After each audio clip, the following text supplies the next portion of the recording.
கிறித்தவம் என்பது இந்துத்துவத்தை அப்படியே உள்வாங்கிக் கொண்டு இயங்கிக் கொண்டிருக்கிற ஒன்றாக இந்தியாவை பொறுத்தவரையில் இருக்கிறது.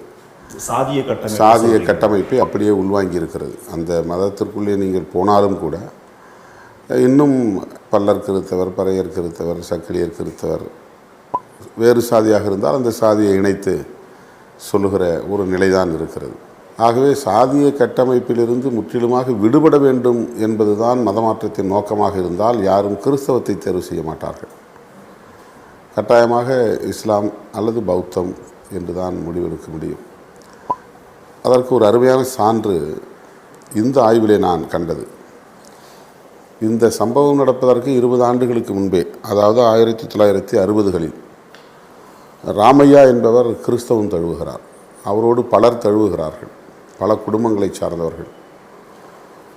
அந்த ராமையா என்பவர் 1981 கிறிஸ்தவத்தை விட்டுவிட்டு இஸ்லாத்தை ஏற்றுக்கொள்கிறார். ராமையாவாக இருந்தவர் ராசையாவாக கிறிஸ்தவத்தில் இருக்கிறார்.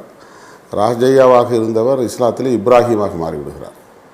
ஒரே நபர் இந்துவாக பிறந்து கிறிஸ்தவத்தை ஏற்று பிறகு இஸ்லாத்துக்கு மாறி இன்றைக்கு முஸ்லீமாக வாழ்ந்து கொண்டிருக்கிறார்.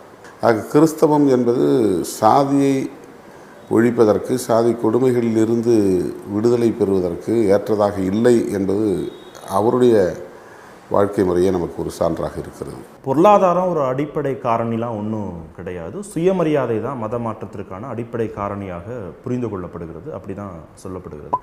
அங்கே அந்த மக்கள் இந்த சுயமரியாதையோடு நடத்தப்படுகிறார்களா, மதம் மாறிய மக்கள்? அதுதான் என்னுடைய ஆய்வின் முடிவு. இன்றைக்கு அவர்கள் சமூக அந்தஸ்தோடு இருக்கிறார்கள். குறிப்பாக 40 ஆண்டுகளுக்கு முன்பு அல்லது 37 ஆண்டுகளுக்கு முன்பு பல்லராக நடத்தப்பட்டவர்கள், ஒடுக்கப்பட்டவர்களாக நடத்தப்பட்டவர்கள் இன்றைக்கு முஸ்லீம்களாக மரியாதையோடு அழைக்கப்படுகிறார்கள்.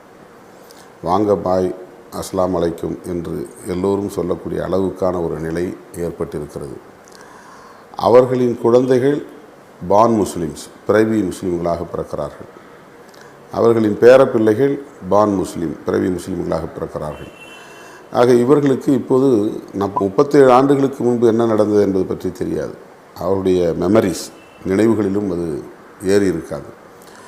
ஆகவே அவர்களின் வாரிசுகள் இப்போது ஒரு புதிய சமூகமாக, இஸ்லாமிய சமூகமாக மாறிவிட்டார்கள்.